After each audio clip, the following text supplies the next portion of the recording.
Awesome. So good afternoon, everyone, if you're in Brazil, or good evening if you're in Europe, maybe. We're going to start our session today. And the first presentation is going to be delivered by Merel Semeijn. And she is a teacher in theoretical philosophy at the University of Groningen and at Leiden University. And she wrote her thesis on the role of pretend play in theory of mind acquisition and was a PhD student in Dr. Amar Meyer's project, The Language of Fiction and Imagination. She is going to deliver a presentation entitled Breaking the Fourth Wall and Metafictional Reference. So Merel, thank you for coming. Thank you. Okay, so let me share. Okay, so you can see the opening slide now, I'm assuming. Okay. So thanks a lot for that introduction, and thank you for giving me the opportunity to present here. So indeed, I'm going to talk about breaking the fourth wall, and I'm going to suggest that it is a kind of mirror case of parafictional discourse. Right, so I will first introduce some terminology that I assume you are all familiar with or with similar distinctions. Then I'm going to clarify what I'm going to talk about when I talk about breaking the fourth wall. And then I'm going to offer semantic analysis of statements that break the fourth wall. I will go through two options and then settle for a synthesis. Okay, so first this terminology. So you are aware, fiction distinguishes between a lot of different statements in which fictional names can feature or reference to fictional entities can feature. So I'm going to follow terminology that I found in Rekenati's paper, distinguishing between fictional, metafictional, and parafictional statements.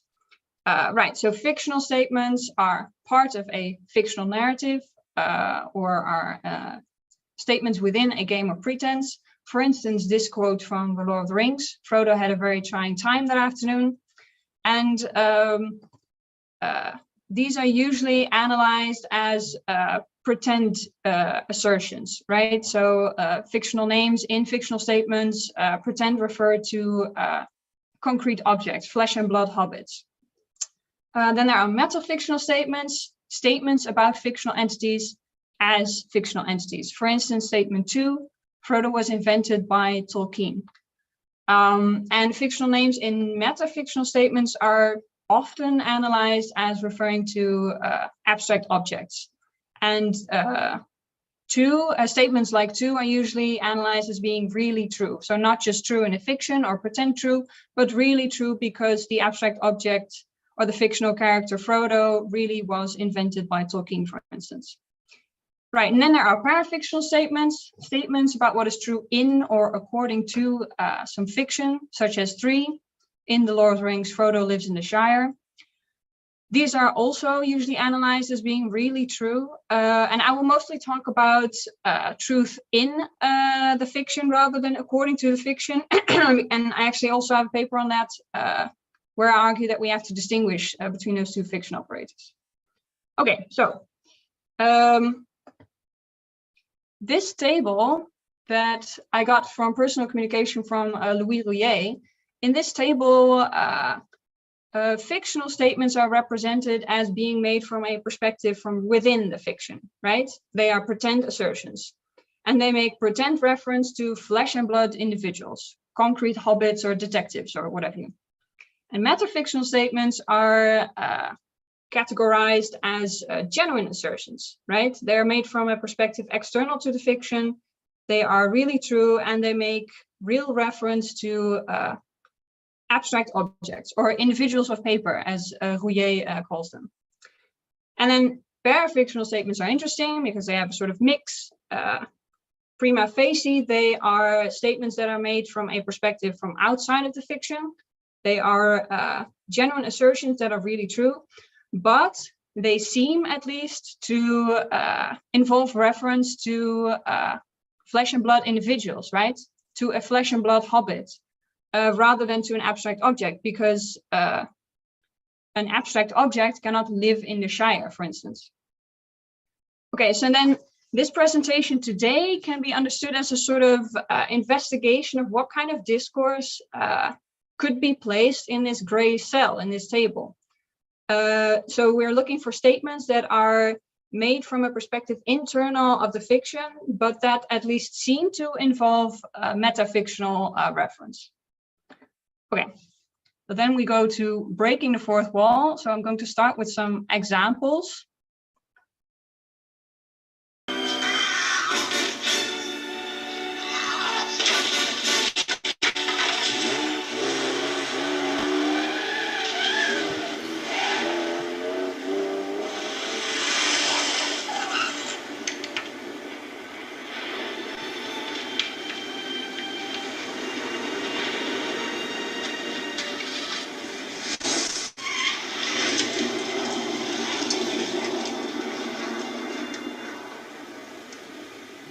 This never happened with the other fella. Okay, so I hope you can sort of see and hear what happened there. Well, anyway, it's a scene from the James Bond movie On Her Majesty's Secret Service. And it's the first and only movie in which George Lazenby portrayed James Bond after Sean Connery had portrayed James Bond. And then Bond is left on the beach by a woman who runs away from him. And Bond says, "This never happened to the other fella," and then smiles into the camera. So then the question is, of course, who is this other fella? Does he mean Sean Connery? But so is the other fella the previous actor that portrayed James Bond? But then how can James Bond possibly make reference to Sean Connery, right? So is Bond saying something nonsensical and truth valueless here? Or is it the case that the actor Lazenby is making a metafictional assertion, etc. Okay, then there's this example. Okay, so this is a short from the Sonic the Hedgehog video game. So if the player doesn't press any buttons for a while, then Sonic will look directly to the player, obviously impatient. But in the world of Sonic the Hedgehog, Sonic is impatiently staring into nothingness. So it's not the case that in that world there actually is an audience present. Okay. Oh. Right. And then this is an example from a comic book. So this is from the comic book Deadpool. At some point in the comic book, we get the following panel. So I have about 6 pages to kill 10 presidents and their henchmen. I say it's montage time. I suggest the reader crank 5 Minutes Alone by Pantera. Perfect song for me to kick some dead president butt to. If you don't have it, play whatever crap you like. So again, this is a nonsensical thing to say for Deadpool. There is no montage in the world of Deadpool. And also there is, who is the reader in the world of Deadpool? Okay, and then my last example. So I think breaking the fourth wall can also happen in written narratives, though the characters are then obviously not able to look you in the eye. They can still acknowledge their own fictionality. So this is an example from Binet's novel, The Seventh Function of Language. So at several points in the novel, actually, the protagonist wonders whether he is a character in the novel. And so at some point the story goes, in the course of a few months, he has lived through more extraordinary events than he expected to witness in his entire lifetime. Simon knows how to spot the novelistic when he sees it. I think I'm trapped in a fucking novel, he says. Okay, so again, breaking the fourth wall. Okay, so those are some examples. Now a bit more background on this phenomenon. So the term breaking the fourth wall is from Diderot, from theater. And it refers to the imaginary fourth wall that separates the fictional world from the real world. And so in theaters, if characters are in a room, then it's true in the fiction that there are 4 walls surrounding the characters. And this wall is then transparent for the audience, but not for the characters on stage. And so that's what it's like for theater, but more generally, the fourth wall is the ontological barrier between the fictional and the real world. So in film, the fourth wall often becomes a point of view that can move around a point of view that can move around. And then a point of view is the point of view that the cameras had on set. But the characters, the people in the fictional world, cannot see or touch this viewpoint. So it's not true in the fiction that there are cameras there.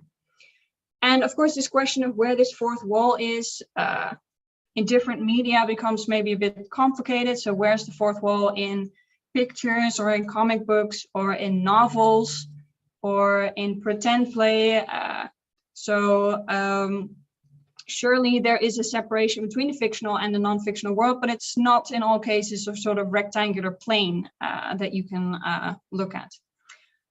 But I mean, still we can agree that there is this divide between the real and the fictional world, and this boundary can seemingly be broken, and that's what happens when characters break the fourth wall. So they acknowledge that there is such a divide, they acknowledge that there is an actual world out there, and that they are really just fictional. So breaking the fourth wall, we can prima facie understand that as a character who is saying something or who does something and thereby somehow acknowledges their fictional nature or the fictional nature of their world. And this is the sort of common characterization of breaking the fourth wall that I found in many places. Okay, so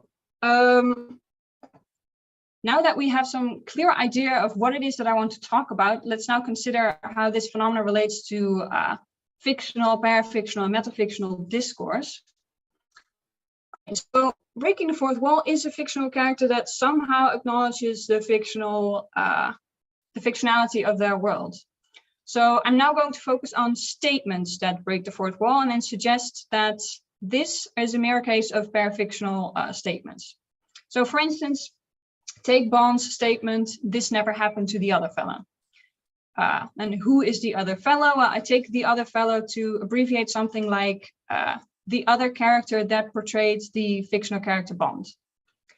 So then 4 becomes something like the other character that portrayed the fictional character Bond never portrayed a Bond that women ran away from.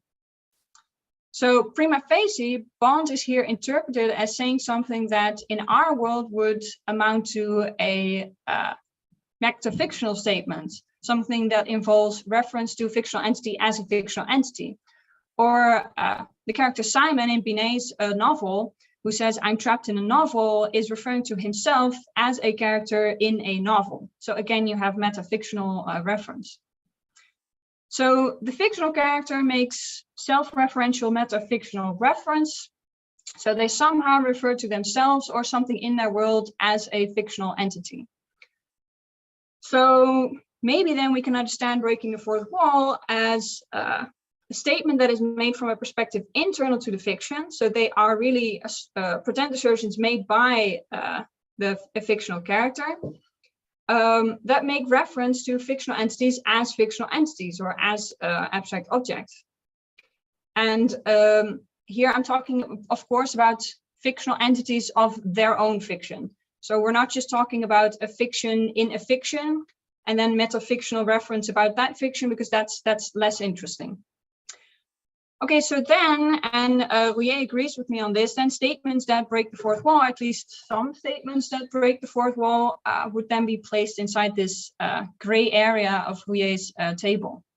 So this is a sort of prima facie understanding of what goes on in cases of breaking the fourth wall, or at least in these cases of breaking the fourth wall.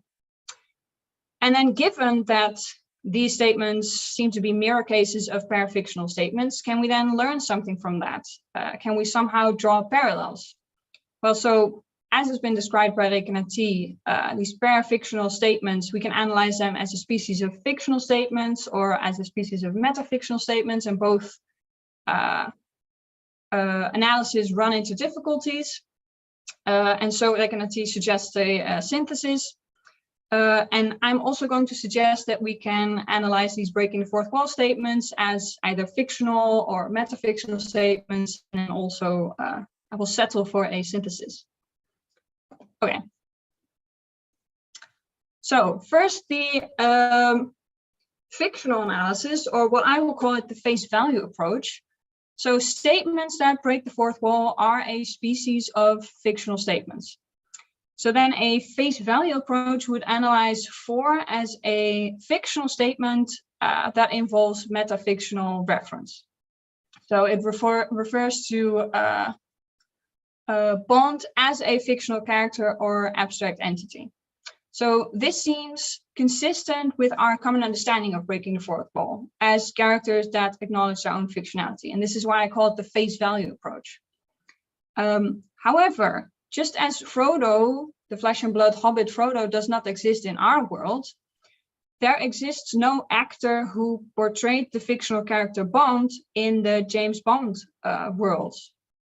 In other words, the other actor that portrayed the fictional character Bond, that is an empty definite description in the Bond worlds. Because in the world of On Her Majesty's Secret Service, it is not true that Bond is a fictional character. And hence there is nobody that portrays that fictional character. So then in the fiction, 4 just becomes a truth valueless or false. So this, depending on your theory of presupposition failure, statements. So what Bond says actually makes no sense in that world. It's not even pretend true. And similar for cases of breaking the fourth wall when a character refers to the reader or the audience of the fiction. That audience does not exist in the fictional world. Okay, so I think that this seems somewhat right. So indeed, what James Bond is saying seems nonsense in a way for him to say. And also Deadpool is considered psychotic by the other people in the fictional world. Often he seemingly is speaking to someone who nobody else can see. But this kind of analysis does not account for our intuition that what is being said, namely that Connery never portrayed a James Bond that women would run away from, that is also really true, somehow. Okay, so then we move on to the strict approach. Statements that break the fourth wall are a species of metafictional assertions. So a strict approach would then deem 4 a non-fictional statement. So we assume that 4 indeed involves metafictional reference to Bond as a fictional character. And then we assume a sort of strict divide. So we assume that pretend reference is reserved for fictional statements only, and metafictional reference is reserved for non-fictional statements only. So this is why I call it the strict approach. And this would then entail that 4 is a metafictional assertion. So it's a statement made from a viewpoint external to the fiction. In other words, breaking the fourth wall would then be analyzed as a special case of what Gentler calls pop-out. So that is so Gentler talks about written narratives. So that is then an assertion by the author that interrupts the fictional discourse. So when you have pop-out, you're not breaking the fourth wall, but you're just sort of temporarily interrupting the pretense to make an assertion. So that's not a fictional character acknowledging its fictionality, breaking the fourth wall, but it's sort of a temporary collapse of all 4 walls, so to say. Okay, so yeah, Gentler talks about written narratives and an assertion by the author. So who then is the author in this case? Well, maybe Lazenby, the actor that portrayed James Bond. So then 4 would be analyzed as a regular true assertion by Lazenby, the assertion that Connery never portrayed a Bond that women would run away from. And Lazenby can just easily refer to that, and it's a felicitous speech act. So this seems somewhat right. So this analysis does justice to our intuition that what is said is actually true.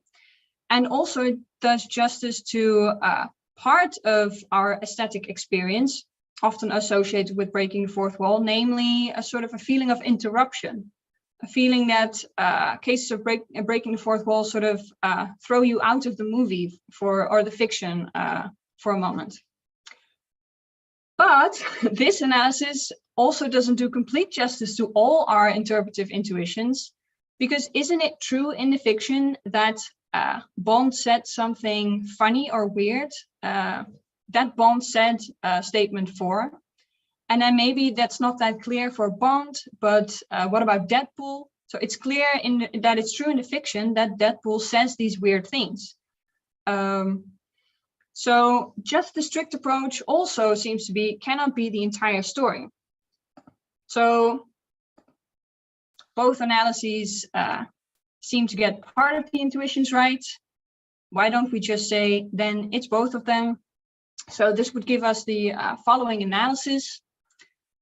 Statement S in fiction F breaks the fourth wall if and only if S is a truth-valueless fictional statement in F and a true metafictional statement about F simultaneously. And here I added an asterisk just to acknowledge that I'm probably discussing only a subset of statements that break the fourth wall. But I'll come back to that if I have time, which I don't. So statements such as 4 then instantiate 2 speech acts simultaneously. So Lazenby makes a fictional statement, and therefore it's true in the fiction that James Bond makes a nonsensical, truth-valueless statement. Plus, Lazenby makes a regular true metafictional assertion. So in such an analysis, there is no actual breaking the fourth wall. That's the rules of fiction don't allow that, but there are 2 parallel speech acts going on.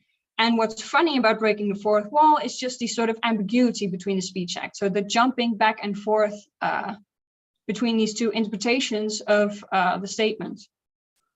Okay, so this would seem a somewhat appropriate analysis of what happens in the James Bond example, but it may be a bit awkward for other cases. So for instance, the Simon in the Binet's novel or the Deadpool comics, then there is no actor that you can ascribe the assertion to. So who in the real world is then asserting Simon is a fictional character trapped in a novel, or who is asserting there are about 6 pages left for Deadpool to kill 10 presidents? Is that the author? Is that a joint assertion by both writers of the Deadpool comic books? Maybe you think that's fine. Maybe you think that's awkward. Well, if you think that's awkward, then we can also go for a slightly more neutral analysis where it's not necessarily that a statement is made, but just that S is also a true metafictional statement about F. So then Lazenby makes a fictional statement, plus if someone had said this in the actual world, then it would have been a true metafictional assertion. So we don't have to ascribe that assertion to anyone. Okay, so don't have time left. So this is a new project and I have many questions left, such as these on this slide. So most of them relate to exploring to what extent actually this mirror case of parafictional statements is really just a small subset of this diverse phenomenon of breaking the fourth wall. So yeah, these questions may resonate with you after hearing my talk or not. But again, thanks a lot for the opportunity to present here. And now I'm really looking forward to your thoughts and questions and maybe your examples. Yeah, okay, thanks a lot. Awesome, thank you very much, Merel. Now we have a little bit more than 7 minutes for us to raise questions. So if you have a question, just raise your hand. We have one question from Professor Goldberg. Hi, thank you. Thank you, Merel, for a very interesting paper. I'm wondering, could you put the slide up that shows the 4 possible boxes? Yeah, sure.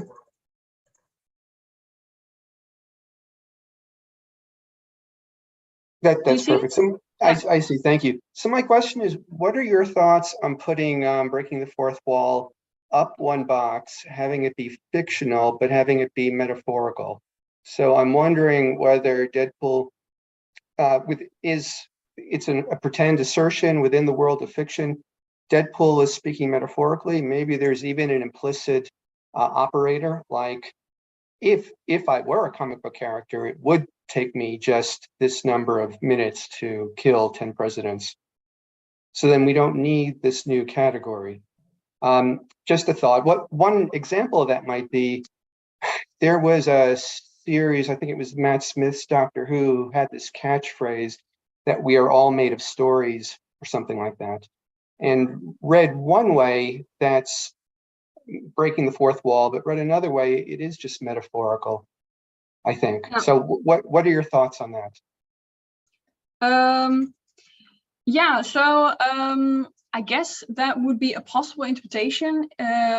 Indeed, so if we talk about Deadpool, if I were a comic book character, then such and such would be the case. So yeah, of course we can interpret it like that, and I guess we can have these kinds of strategies for any kind of breaking the fourth wall, right? To sort of accommodate, to make it make sense in the fiction. So in the James Bond example, the other fellow can refer to maybe something else. But I guess the sort of the interesting thing is that there is, you are sort of pushed towards this interpretation where the fictional character really seems to be referring to something outside of their world.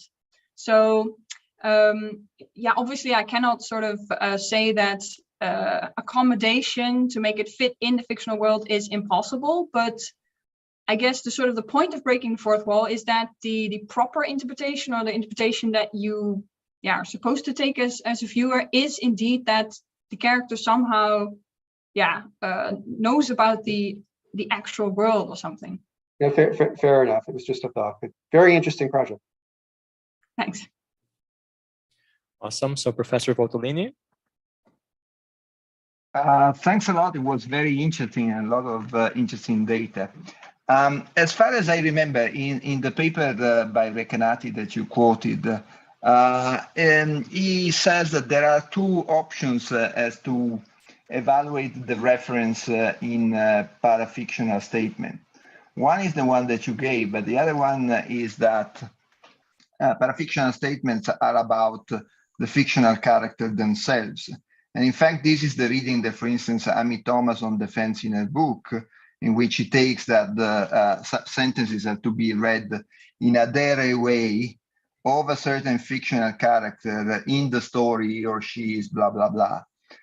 If this is the case, then most of your examples can be taken to be a sort of metafictional stories in which of a fictional character, it is predicated within the story, not that he is a normal human being, as often happens, but as it is predicated that he or she is a fictional character. And this happens in many stories, for instance. Consider, for instance, the typical example is the play within a play. In Hamlet, Gonzago is a fictional character, whereas in The Mother of Gonzago, Gonzago is a human being, right? So there might be cases in which you take something like a fictional character to be what a parafictional statement is about. And so possibly the Bond example might be interpreted along this way if you allow for versions or variants of fictional characters. In the funny case, it may be simply that Bond is referring to another version of Bond. Just as, for instance, it comes to my mind the example for the second volume of Don Quixote, in which Don Quixote says that he is not the same as the character that was invented by Carlos Avellaneda, and says that is another guy, is another variant, if you like. Okay, yeah. So that's a nice example, yeah. So you do you mean that you could sort of explain okay, so breaking the fourth wall as fictions within fictions and then metafictional reference to that? Is that the suggestion? No, I would say that it's just there is no breaking of the wall. Actually, there is just statements to be interpreted in a direct way as being about fictional characters, but simply the story property that is predicated of this character is not a normal story property in which one assumes that, say, Hamlet is, according to Hamlet, a human being, right? But what is predicated according to the story of a certain fictional character is precisely that he or she is a fictional character. Yeah. So then, do you think that it's true in fictions that break the fourth wall that a Bond, for instance, is a fictional character? Yeah, maybe. Bond is referring to himself as a fictional character, as being different in the story from another version of his. Just as in the Don Quixote example. In the Don Quixote example, Don Quixote himself take himself to be a fictional character, right? A creation of Cervantes, right? As distinguished by the other creation, by Avellaneda. Yeah, so I guess the sort of the intuitions that I have on this is that it's simply not true that Bond is a fictional character in the fictional world of Bond, right? So then that would make such a statement, referring to yourself as a fictional character, would make that nonsensical because in your world it does not actually refer to something. But yeah.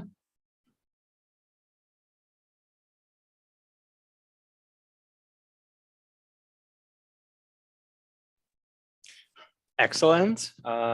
Sam had a question, and I also had a question, but we ran out of time. But that's an opportunity for us to talk more about the subject later on, for sure. So once again, thank you very much, Merel, for your presentation. And now Paulo Barroso is here, and he's going to become a co-host, just so he can share his screen. Just a second. Okay, here we go. So Paulo, could you share your screen? Awesome. So I'm going to introduce you in a few seconds. All right, so now we have Paulo Barroso, who is a PhD in philosophy at Universidade de Santiago de Compostela in Spain, where he defended the thesis, The Grammar of a Linguistic Expression, Wittgenstein on the Philosophy of Psychology. He is currently an adjunct teacher at Instituto Politécnico de Viseu in Portugal, and he's going to deliver a presentation entitled News Discourse and Literary Discourse, Fiction versus Nonfiction. Paulo, thank you for coming. Thank you. Good afternoon, everyone. The title of my presentation is News Discourse and Literary Discourse, Fiction versus Nonfiction. It's about the dialectic, not an opposition between fiction and non-fiction. I begin with this epigraph by Oscar Wilde from his book, The Decay of Lying. Life imitates art far more than art imitates life. This epigraph endorses 5 brief notes. When the truth of life makes us bitter, real life is dull, boring, cruel. Let me establish here an analogy with Nietzsche when he discarded the idea that the value of art depends on its contribution to some kind of knowledge.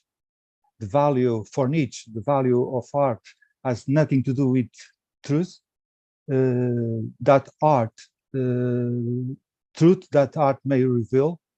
Art is the antidote to truth, and truth is, for Nietzsche, truth is ugly. So we have art not to die of the truth, says Nietzsche in the Will to Power. In this book, The Will to Power, art is more precious than truth, but life is still more precious than art. So a question that I put is art the production of deceptive beauty? Is the truth so ugly that we cannot live without falsifying it? Perhaps the actual problem of fake news. Fake news are more attractive than real news because of its appealing power to include extraordinary ingredients that meet the desires of collective psychology. But the second point is it is art, whether it is fiction or lie, that makes life interesting. The third point is the mission of the artist for Oscar Wilde is to dress, feel in life, to lie about it as much as possible to better support it. And four, life needs art as the natural needs the artificial, and as the non-fictional needs the fictional to gain meaning. And for last, five, this epigraph is the preconception of aestheticism, a philosophy based on ideals of simplicity regarding the beauty of everything, including the self, as a style, a way of being in the world. These and other possible relevant questions serve to reflect rather than provide answers. Anyway, these questions allow us to deduce the subject in question, the importance of fiction and the relation between fiction and reality on the one hand, and between both fiction and reality with the language that express or represent them. What is fiction? What is the connection between fiction and reality or non-fiction? Can or must we understand fiction in opposition to non-fiction and vice versa? What is the role of language in the representation of fiction and non-fiction? Is the role of representation common in the language of fiction and non-fiction? So time is short, and I would like to present concrete examples of everyday common life, news, fake news, parasocial interactions between humans and machines, the fandom subculture with heroes and in an animated world, etc. But for now, I start with a basic difference between the language of fiction and the language of non-fiction, based on Aristotle's Poetics. While the former, the language of fictions, is the language that creates possible words, the later, the language of non-fiction, is the language faithful to the existing world. I remember that for Plato, mimesis, the artistic imitation, is always negative because mimesis moves away from the truth and it appeals to emotions, and emotions make us see the things irrationally. For Aristotle's, mimesis is different. In Poetics, Aristotle does not distinguish historical discourse from poetic discourse according to the type of writing, but considering the agents, the historian who reports the things that happen, and the poet who reports the things that could happen. For Aristotle, the historian reports the particular and the poet reports the universal. The distinction that Aristotle presents between the creator of fictional discourses and the creator of non-fictional discourses may well serve to separate art and science, represented here by poetry and history. Therefore, Aristotle places fictions, like fairy tales, in the realm of poetry. There are imagined creatures such as fairies, nymphs, mermaids, for example, mentioned in the Odyssey of Homer, mythological figures, unicorns, centaurs, that pose in philosophy and or semiotics the problem of the referent. They have meanings, but they have no referent. There is no existent beings or things. They are just meanings without reference. For instance, the devil, it's a sign, a word that we use daily and that do not have any objective denotation, whose referent is not known. It is not humanly possible to know. All these examples only exist outside the scope of reality. They exist inside the scope of fiction. This is why Aristotle leaves no room for such non-existent or fictional entities in his logic. In the language of non-fiction, the represented world is always incomplete. Language does not cover the entire factual catalog. In the language of fiction, the represented world is complete and closed because it is imagined. It does not exist factually, nor does it need to report all the real. The world of the language of fiction is created as the author intends to represent. It is the poetic invention word. This word poetic is from, I take it from the etymologic sense, the Greek etymologic sense, from the Greek verb poien, to produce, in Aristotle's lexicon. Aristotle's definition of poiesis helps us to understand the power of fiction to create worlds mimetically. Language is the praxis of the logos. It is poiesis, an action that transforms reality through a dialectic unit called logopoiesis, a way to produce the possible using signs, elements of representation.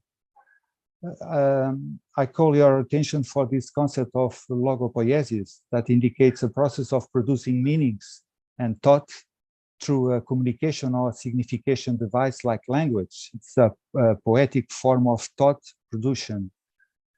Roland Barthes distinguished news information, for example, and fait divers. I don't know if you are familiar. You are not French, but I don't know if you are familiar with this term fait divers. The first element, news information, if it is relevant, it is always partial, as the facts will be known and transmitted little by little as they become known. The fait divers is different. It is always total, complete. It is an immanent information. In journalism, the difference is how the information of a relevant disruptive event is treated every day, adding a little data every day, like a soap opera. Not the same in the fait divers. The fait divers dies at the moment it is published in the newspaper. There is nothing more to say with the fait divers. Returning to Aristotle's now metaphysics, Aristotle distinguished between the false and the true, stating that it's true to say of what is, that it is, and it is also true to say of it is not, that it is not. On the contrary, it's false to say of what is, that is not, or to say of what is not, that it is. This definition looks like a child definition, but it's logic. For Aristotle, whoever claims that a thing is or is not will say what is true and what is false. This is the difference between what is and what is not. The distinction obeys the basic principles of logic. It meets the principle, in this case, it meets the principle of the third excluded. A thing, something, is either true or not. Therefore, the false will be for fiction and the true for the non-fiction. Let's see an example, an everyday example. We contemplate products for daily consumption with fantastic creatures that do not exist, as in the following cases, among similar thousands. This is an ad using a centaur to make consumers believe. The slogan says just that, the strength to believe and have confidence, which is confidence is the most important value that a banking institution must transmit and cultivate. Yet the ad presents in a very creative way an entity that does not exist, a centaur. As Bill Bernbach, the famous advertiser said, advertising is a persuasion, and persuasion is an art. In this slide, I'm showing the Starbucks brand logo on the left. We identified the mermaid. The Starbucks brand logo is very familiar, but not the meaning of the mermaid, I think. On the right, there is a billboard also using a mermaid. The mermaid is a figure from Greek mythology. However, the mermaid means or symbolizes mystery, seduction. It also means obsession, dependence, and death. Mermaids represent dangers of the sea. The mermaids are the cause of shipwrecks by distracting sailors with singing. The mermaid is connected with the power to bewitch or seduce to death. Homer's, the Odyssey of Homer's explain this situation. The mermaid symbolize deceit, the danger of seduction. From this meaning comes the expression, the siren song. Returning to Roland Barthes, advertising use frequently myths, and myths are language. Advertising is also a language, so we have two languages in common to express meanings. And a meaning is a shared mental conception. According to the book Mythologies by Roland Barthes, the myth is built on already existing semiological system, which is a culture. Culture is the raw material of the myth speech. Mythical speech in advertising is based on a given culture, whose values and standards already exist. That is why myth is a stolen and restored speech for Roland Barthes, as he said in this quotation. When the myth is applied or used in ads, it makes the utterance much more expressive, even if the myth is not perceived in the ad. As Roland Barthes refers in this quotation, the myth applied to advertising is a contingency, while eternity. Now that we are talking about advertising, let me present another case.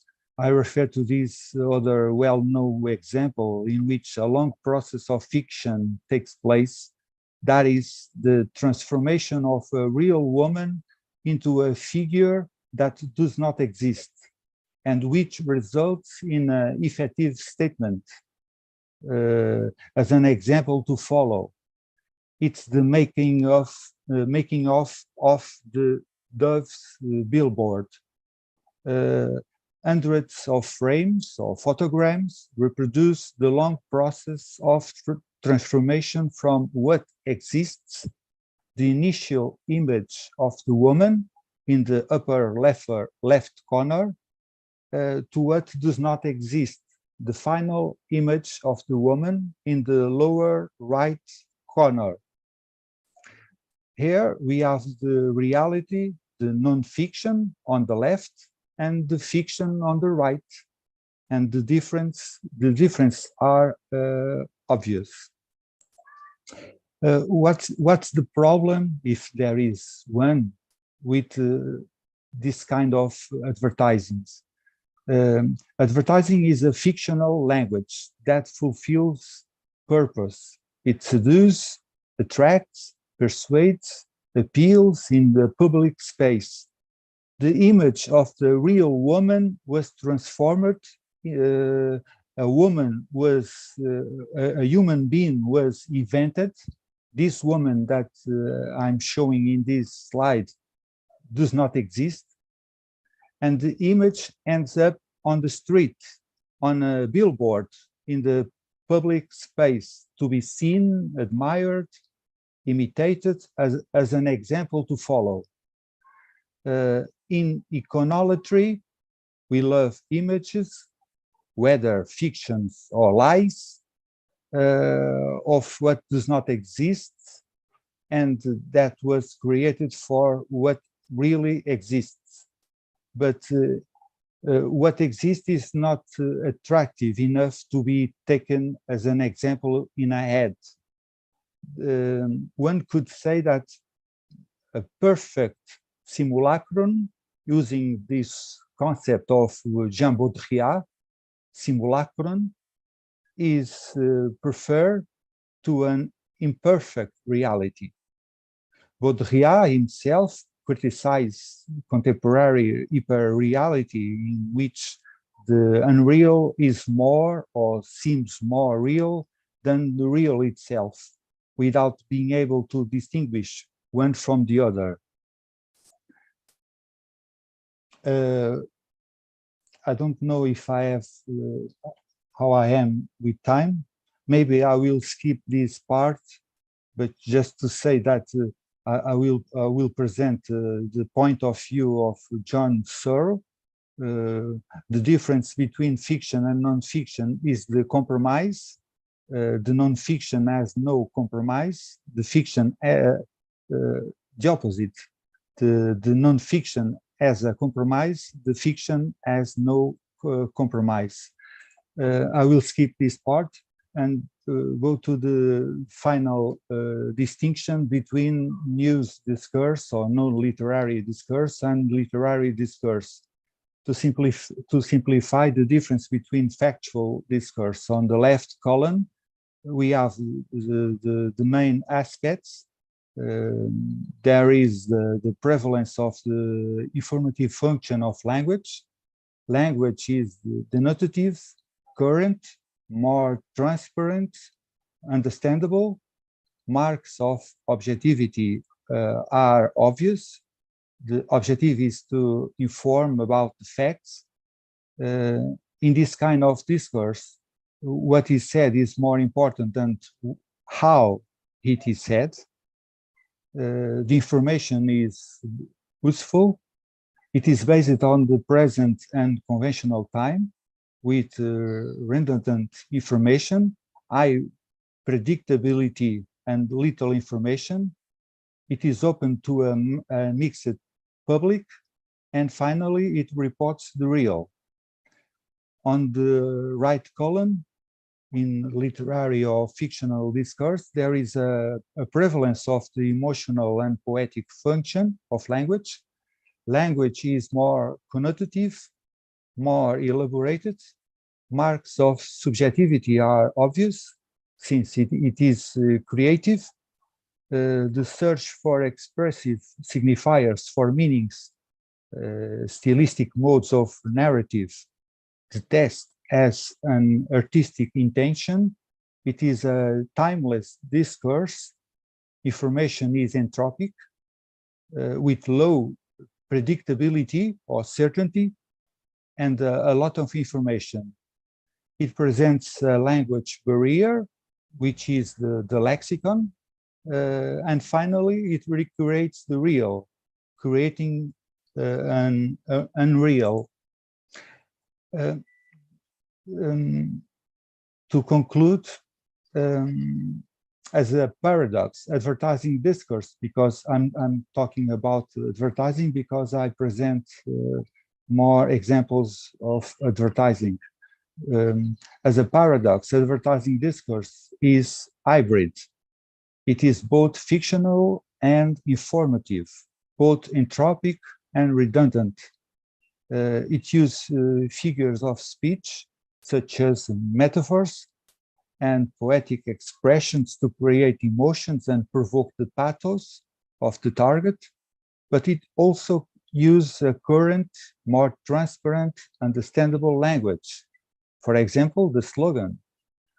However, advertising discourse is still a discourse produced to be transmitted by the mass media. Therefore, it is a media discourse for the masses. So any language is a representation. The difference here is between the representation that is faithful to what it represents and the representation that is not faithful to what it represents, because what this last language represents is purely created fiction. I finished with these pictures, this painting of Magritte, what was the intention of Magritte. I read this painting simply, as Magritte wanted to emphasize with this painting, a representation is always a representation. It is never what it represents. That is a sign or an image. An image of a pipe is not the pipe. That is, the sign is not the object. So the main reference mentioned in the presentation are these. Thank you for listening. Thank you. All right, thank you very much, Paulo. Very interesting. And now we have 5 minutes for us to raise questions. All right, Alex. Hi, yeah, I enjoyed that. Thanks very much. I wanted to ask about a case, to ask how you'd classify it as fiction or non-fiction. So I was interested in the case of advertising you talked about, and I wonder whether this might be a similar one that's maybe borderline or maybe has aspects of both. So how should we think about predictions about the future? So let's say scientists predict that, global warming, sea levels will rise to whatever level in 2040.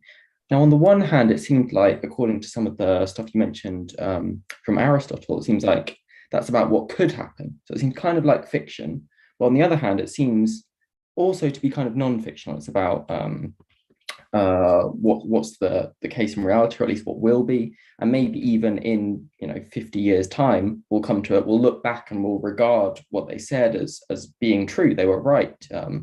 Sea levels did rise. So how do we classify future predictions in terms of fiction and non-fiction? Considering that any language based on what exists is factual language, the future does not exist. So any language, let's see the case of Nostradamus. Nostradamus predicted many things that could happen, and a few of them just happened. The majority of the things that Nostradamus predicted didn't happen. And the human being also wanted this power, supernatural power, to predict things that could happen and eventually happen. So this is impossible. Any language about the future is a fictional language for me. And Aristotle, on contrary of Plato was an idealist. Aristotle was an empirist. So Aristotle was the last person to believe that any prediction could function like a language used to be prepared for something that could happen. So Aristotle was an empirist. He valued the real things that happen. The moment, the experience, the right experience. So Aristotle, maybe Plato, with the world of ideas, could understand better this possibility of prediction, but Aristotle's never.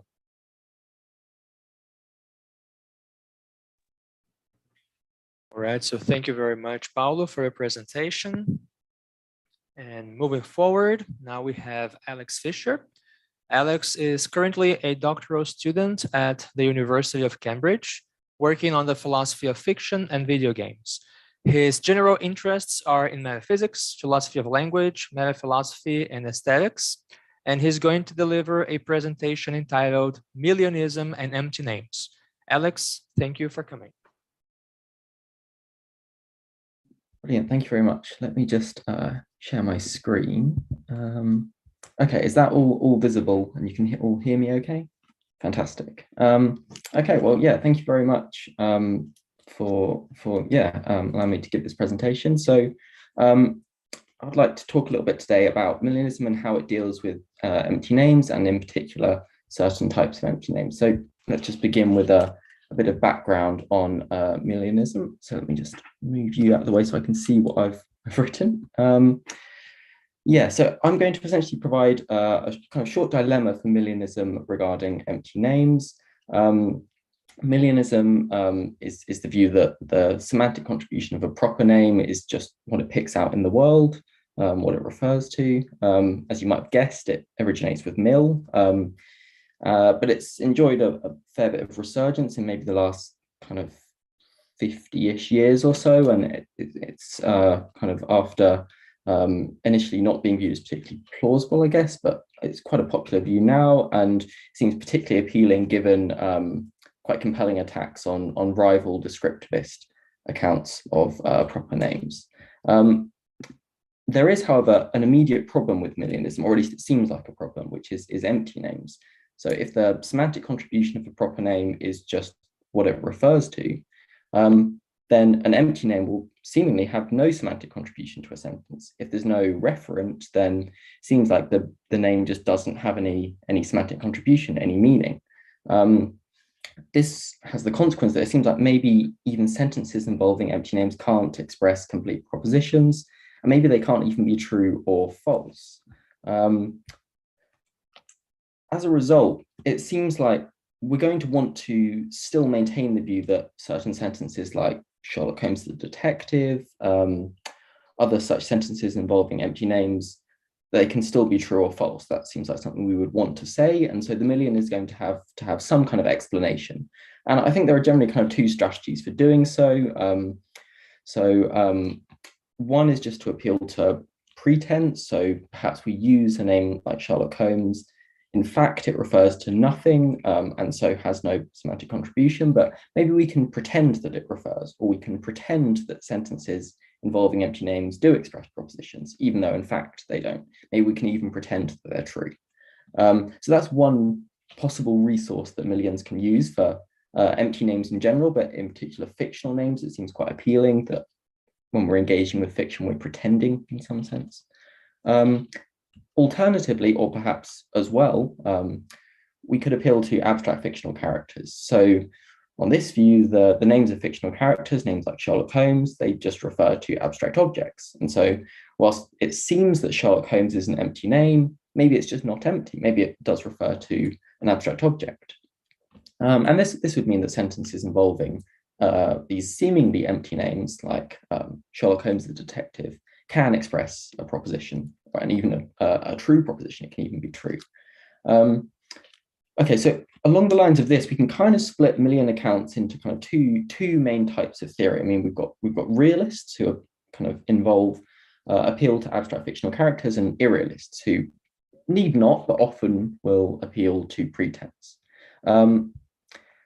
So just a little bit more detail on each of these kind of general strategies. So an irrealist Millian account might say something like, sentences containing empty names don't really express propositions. They can't really be true or false, but maybe we can pretend that they're true and pretend that they express propositions. So Kripke offers one such account. His view is a little more complex than this, as I'll mention in a bit, but the rough idea is that sentences like Sherlock Holmes is a detective is not literally true, we just pretend that it is. And so I'm going to highlight a problem for this kind of view, which is, I think this type of view faces problems when we apply it to what I call theoretical names, so the names of scientific false posits. And I'll give an example in a minute. I think that irrealist views struggle to account for theorists' propositional attitudes towards their false posits. So I'll explain all of what that means in a minute, but let's just briefly touch on the rival view. So this is kind of realist accounts. So a realist Millian account just posit abstract objects, as we said, which empty names refer to. So obviously there's no actual person Sherlock Holmes, but there is an abstract object on this view to which the name refers. And similarly, we might say that the names of theoretical false posits also refer to abstract objects. And then names like Sherlock Holmes or Vulcan, famous false posit, they're not really empty. And these sentences can express propositions and can be true or false. And I'll highlight a separate problem with this type of view, which is that I think the account of the creation of these abstract objects is problematic. So all in all, what I'm going to do is just briefly give the following dilemma. So first, if we take theoretical names, so names like Vulcan, to be empty, then we can't account for theorists' propositional attitudes. For instance, so Leverrier, I'll give the full historical story in a minute, but Leverrier was the theorist and he thought Vulcan existed. And we want to say he believed that Vulcan existed and that Vulcan is a planet. I think on the irrealist view, we struggle to give an account of that. Alternatively, if we take Vulcan to refer to an abstract object, then we face separate problems about the creation of that abstract object. Okay, so let's now go through each of these two horns in a bit more detail. So let's just first start out with this view by Kripke, which is a common irrealist view. So a sentence like Sherlock Holmes plays the violin. We pretend that the name refers, we pretend that this sentence expresses a proposition, we pretend that it's true, but in fact, it does none of those because Sherlock Holmes is an empty name. It doesn't refer to anything. I should note that Kripke also offers a realist account of some slightly different sentences. So just to go back a couple of talks ago, we have the distinction between fictional sentences, metafictional sentences, and parafictional sentences. And so Kripke offers a different realist account of metafictional sentences, but at least just for these object fictional sentences, as he calls them, Sherlock Holmes plays the violin. This is what he says about them. Okay, and so we can think about, okay, well, this seems fine for fictional names, but how does this extend to other seemingly empty names? So think about the names of theoretical false posits. So Vulcan is the example that everyone gives in this literature.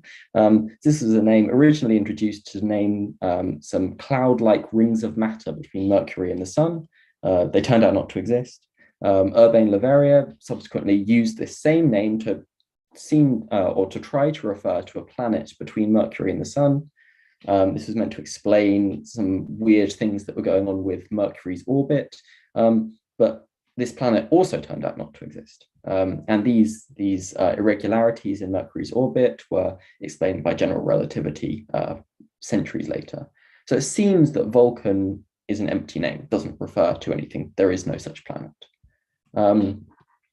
the problem with this view is that we have to give an account of Leverrier's beliefs about Vulcan. So presumably Leverrier believed that Vulcan is a planet.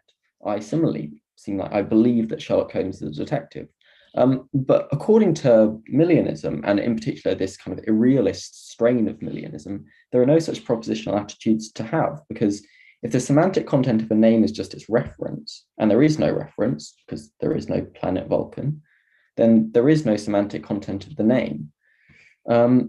Consequently, sentences like Vulcan is a planet, they don't express propositions, at least not complete propositions. And so on the kind of standard view that to believe something is a belief in a proposition, then it seems like Leverrier just can't believe that Vulcan is a planet. This seems slightly odd, right? It seems like Leverrier did have beliefs.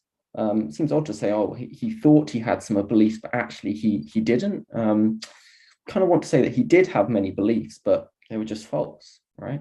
So this kind of irrealist Millian view is going to have to kind of explain this. What's going on with Leverrier's beliefs? And Kripke gives one such kind of explanation, which I'll get to some objections to in a minute, but just to outline the view. So Kripke says that in this case where Leverrier seems like he believes that Vulcan is a planet, apparently he doesn't really believe that Vulcan is a planet, but he does believe some other propositions. So he does have beliefs, but then just maybe not quite as he thinks they are. So here's what Kripke says. He says that when Leverrier believes that Vulcan is a planet, in fact, he doesn't really believe that. What he really believes is this kind of conjunction of two separate beliefs. First, that there is an object causing the perturbations in Mercury's orbit, and he's going to use Vulcan to try to refer to this object. And second, that there exists a proposition that Vulcan is a planet. So note that in this case, we're not just believing that Vulcan is a planet. We can't believe that because that Vulcan is a planet doesn't exist as a proposition according to this irrealist version of Millionism. However, we can believe each of these propositions 1 and 2. In the first case, it doesn't explicitly kind of use Vulcan. It just says there's an object of a certain kind, so that seems fine. If Vulcan has no semantic content, that's no problem for 1. In the second case, it's a little bit more subtle. We do have Vulcan there, but in that case, we're mentioning the name rather than using it, or at least we're mentioning a proposition that contains it rather than using that proposition. So again, we're not really involving Vulcan in the semantic content of this proposition. So this is meant to be a way of kind of getting around this apparent problem we have, where it seems like we want to say Leverrier believes that Vulcan is a planet, but there's no such proposition to believe. Okay, so now on to the problem. So I think a first problem is that it seems quite odd to take Leverrier's belief that Vulcan is a planet, or in fact my belief that Sherlock Holmes is a detective, as involving a belief about the existence of a proposition. This seems to just not be what I believe or what Leverrier believed. I'm sure if we went back and asked him, do you believe in the existence of this proposition? He'd say, not really too sure. I certainly don't think that my belief that Sherlock Holmes is a detective is somehow a belief that a certain proposition exists. That seems slightly odd. But okay, we might just say, okay, well, that's fine. We can explain that away. That's just how it is. But I think there's a further problem too. I mean, compare beliefs such as Leverrier's to similar other beliefs that don't involve empty names. So Leverrier also believed that Mars is a planet.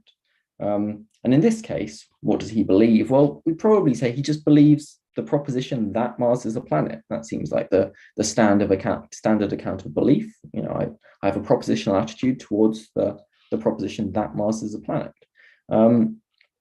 We don't need to say that he further believed this proposition that there exists a proposition that Mars is a planet. That just seems wholly unnecessary in this case. But on the face of it, I mean, Leverrier presumably didn't think there was much difference between his beliefs that Mars is a planet and that Vulcan is a planet. It seems like this, Kripke's saying that these beliefs are wholly different in nature. When we believe that Mars is a planet, we just believe the simple proposition that Mars is a planet. But when we have beliefs about empty names, we have this whole complicated story where, well, we believe that there exists a proposition that Vulcan is a planet and so on. It seems like radically different things are going on in the two cases when we believe a proposition involving an empty name and a proposition involving a name that refers. It almost seems a bit like disjunctivism about perception in a way, where there's just radically different mechanisms going on depending on whether things are as we think they are. Maybe that seems okay in the case of perception.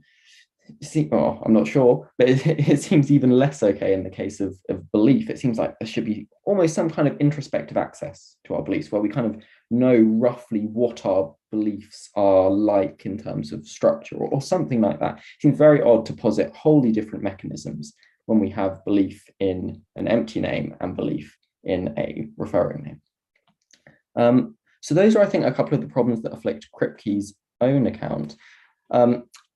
Let's just move on to a brief alternative account.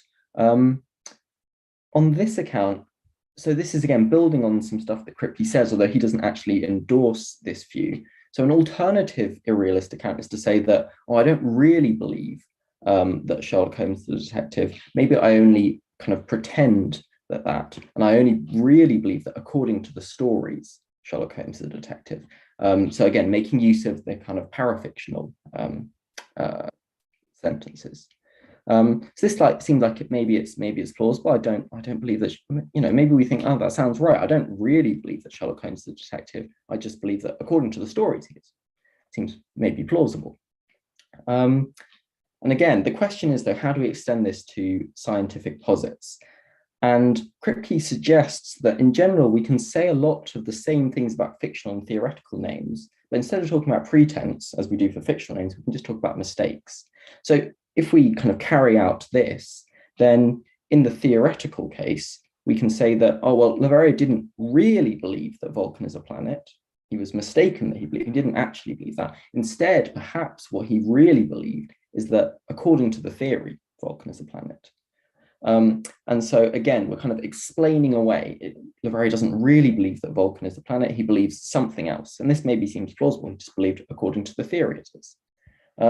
Again, however, I think there are a couple of problems with this. I think first, there are some beliefs or some propositional attitudes which don't seem to be paraphrased away as according to the theory, blah, blah, blah. So this works perhaps for things that the theory says. So, the theory said that Vulcan is a planet. So that seems okay. So according to the theory, Vulcan is a planet. That seems perhaps right. Other such propositional attitudes don't seem to be anything to do with the theory, though. So Leverrier believed that he had correctly postulated Vulcan. Well, the theory doesn't say that he had, right? So his belief can't just be that according to the theory, Leverrier postulated Vulcan. The theory doesn't say that. Similarly, Leverrier presumably hoped that Vulcan exists. But this doesn't, again, seem like a hope that according to the theory, Vulcan exists. That again, just doesn't seem right. So this kind of translation of propositional attitudes into according to the theory kind of paraphrases, again, I think fails to capture some other propositional attitudes like hopes, for instance. And again, just another quick problem with this is I think Leverrier also presumably believed that his theory was true. And so if he believed that his theory was true, then if he believes that according to the theory, Vulcan is a planet, and he believes that the theory is true, well, then he believes that Vulcan is a planet. It seems like we haven't actually avoided the problem here at all. And so we still have Leverrier believing that Vulcan is a planet. We were trying to explain that away, but it seems like we haven't. We're still just back at Leverrier believing that. So I think this alternative view doesn't work either. I'll just quickly note that one view which purports anyway to solve this kind of problem is an appeal to gappy propositions. So David Braun makes this move, and he discusses this in various papers. I won't discuss this in detail. I can talk more about it in the Q&A. But I think there are various further problems that arise on this view by appealing to gappy propositions. But in the interests of time, I'll briefly, in fact, I'll move on to the second one, which is about realist accounts. So we've seen that irrealist accounts, if we don't posit abstract objects, which Sherlock Holmes, Vulcan refer to, we face problems with theorists' propositional attitudes. How can Leverrier believe that Vulcan is a planet? So that was the first horn. Now let's move on to the second horn. So, okay, let's say, fine, we'll just say that Sherlock Holmes, Vulcan, they do refer to abstract objects. I think we're going to similarly face problems on this view. So the way this view normally goes is that, so Conan Doyle wrote a story. In doing so, according to this view, he created an abstract object, Sherlock Holmes, and when he writes sentences like Sherlock Holmes the detective, Sherlock Holmes, the name, refers to this abstract fictional character. So Sherlock Holmes is on this view not an empty name at all. It refers to this abstract fictional character. Now, Salmon offers one view of this kind, and interestingly, he does explicitly extend his view to the names of false theoretical posits.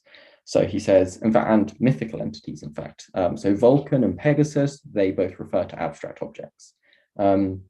It's a little bit strange to say that Leverrier, I mean, it seems okay to say Conan Doyle created an abstract object. It's a little bit strange to say that Leverrier created an abstract object. He wasn't trying to create anything. And there are maybe some problems there, but we can put those to one side, at least for the time being. And so on this view, when we say, or when Leverrier believed that Vulcan is a planet, he can have that belief because Vulcan does refer, so there is a proposition that Vulcan is a planet. So we avoid all of these problems that we saw for the irrealists by positing abstract objects, an abstract object Vulcan, an abstract object Sherlock Holmes.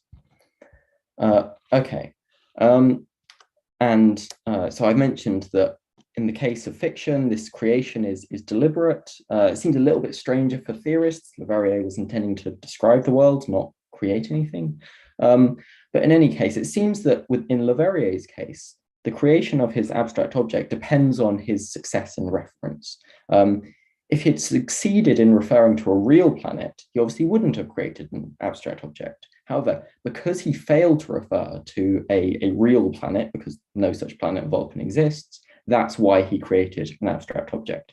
And we'll see that I think this is where the key problems arise. Okay, so the problem is this.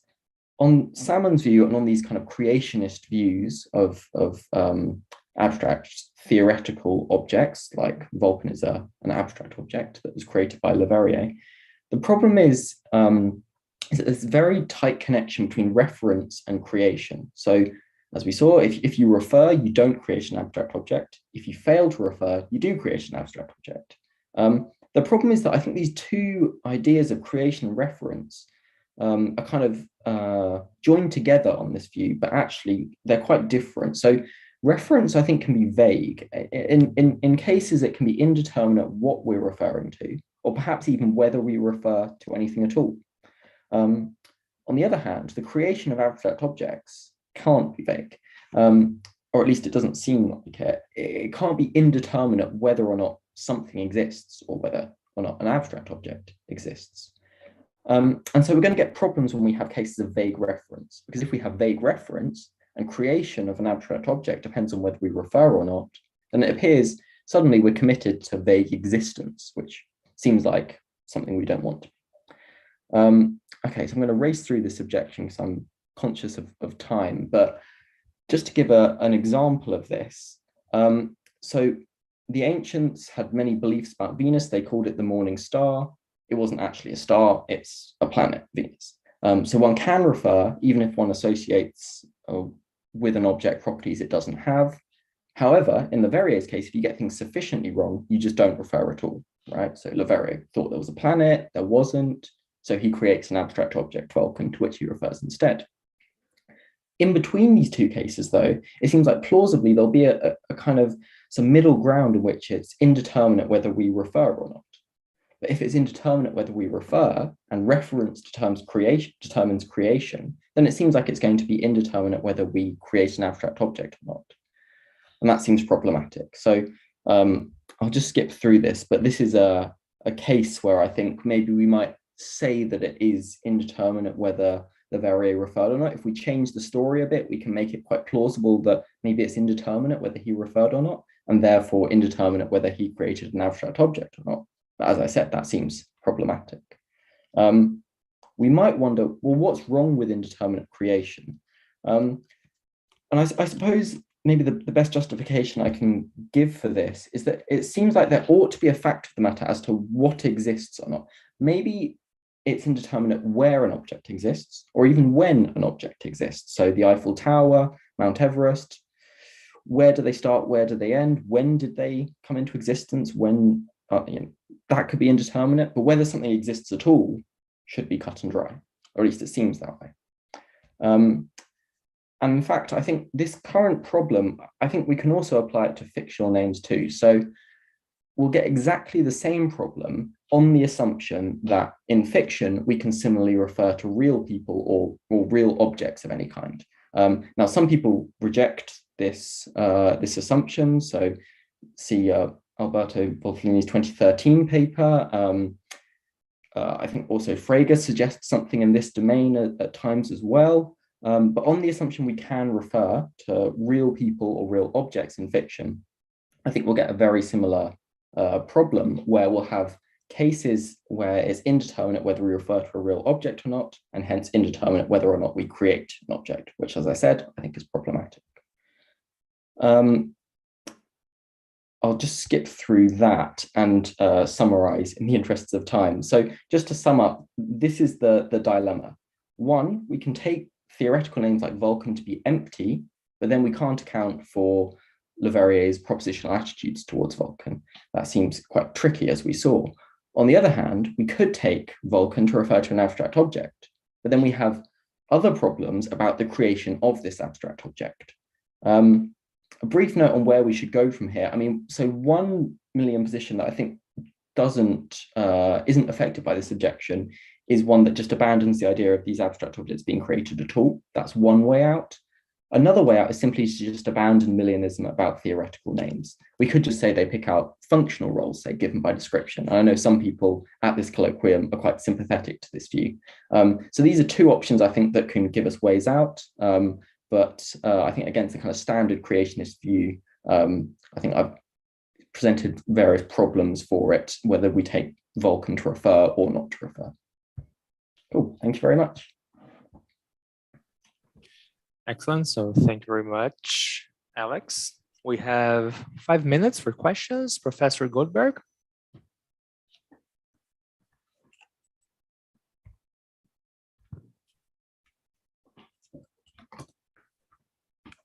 I think your microphone is mute. Is Professor Goldberg co-host?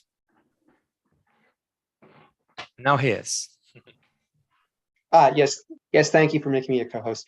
Alex, very interesting, humbling, because I think my paper picks up right where yours drops off. So I had a question that you anticipated at the very end. You said it's a way to go, but I'll ask the question anyway, and you'll forgive me for not hearing the last 10 seconds when you said this is a way possible going forward, or maybe say more about it.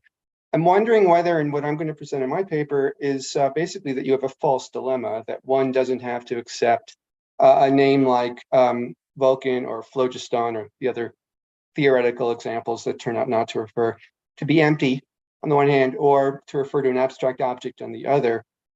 Can't one say that it refers to a concrete particular object that's merely possible?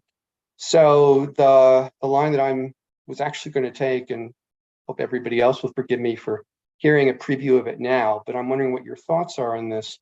Instead of going that route, can't one say that when Leverrier uses the name Mars, he's not creating an object, he's referring to a concrete particular that exists. When he uses the name Vulcan, he's not creating an object. He's referring to a concrete particular that possibly exists. And his mistake is confusing possibility with actuality. So I've got more to say, but I'm wondering what your thoughts are just on that and how that might avoid the problem of abstracta. Maybe it introduces other problems. Oh, sorry. Yeah, no, really interesting. No, so I think I agree in the sense that I think it avoids the dilemma. And I think in general, a recipe for avoiding the dilemma is to have a realist view that isn't creationist, right? If we say that there are these objects, but they weren't created, then we just avoid both problems. So I agree. And so we could do that by saying abstract objects are eternal, or as you say, we could have possible concrete objects. I think that seems to avoid the dilemma. One problem or possible problem that I think occurs with the view that theoretical objects are possible concrete particulars is that I think it seems to me that maybe restricting to possible concrete particulars is actually too restrictive. So I'm wondering whether we might have cases where we theorize about something that's in fact an impossible concrete object. So I'm wondering whether possible objects actually doesn't capture all of the. So I don't. Nothing comes to mind as a particular example, but it seems possible again that this would happen. So yeah, that's my initial take on the idea of appealing to possible objects. But I think it seems like one of the ways to go, definitely. Well, thank you very much. Awesome. We have time for one more question. So I'm sorry, Jersey. Professor Voltolini. Thank you so much, Alex. In fact, I completely agree with Nathaniel as to the treatment of the Vulcan case. Let me just prompt a bit more the same issue. That is, I take it that the problem in the Leverrier case is not that we ascribe to him beliefs that are not transparent to him, for this might happen in a lot of cases. The point is that if you look at the functional role of the belief that we ascribe to him, it couldn't be a belief of the kind that a certain individual has certain properties in the story or in the myth. For instance, this might be the case when we ascribe to ancient Greeks the belief that Zeus exists. For we might paraphrase it as the belief that in the myth, Zeus exists, just by looking at the behavior that they have, in that the ancient Greek did not take and consider any possible counter evidence to Zeus' existence. For instance, if one had climbed Mount Olympus, they've seen that at the top of Mount Olympus there is no Zeus whatsoever. An ancient Greek would not have considered this as a counter evidence that Zeus does not exist. But this is not the case precisely with Leverrier. Leverrier would have considered, and actually has considered, the empirical counter evidence as evidence against the idea that Vulcan exists, which he would not have considered if his belief would have been a belief to the extent that in the myth Vulcan exists. I see. But I think I agree. I think I agree with that. But it doesn't seem like a belief that just according to the theory, Vulcan exists or volcanism. I think that sounds exactly right. Yeah. But so the idea was that this is different to the case of Zeus, where it seems like maybe they only did believe it according to the myth, but with Leverrier and Vulcan, he certainly didn't. Okay. Yeah, I see. Yeah. Thanks. Awesome. So thank you very much, Merel, Paulo, and Alex for your presentations. So we're finishing this session right now. And in 30 minutes, exactly at 4 p.m. GMT -3, we're going to have one more conference, the last conference of the day, that's going to be delivered by Hannah Kim, right? So if you want to stay here on this room, you can, and we can chat. But when it comes to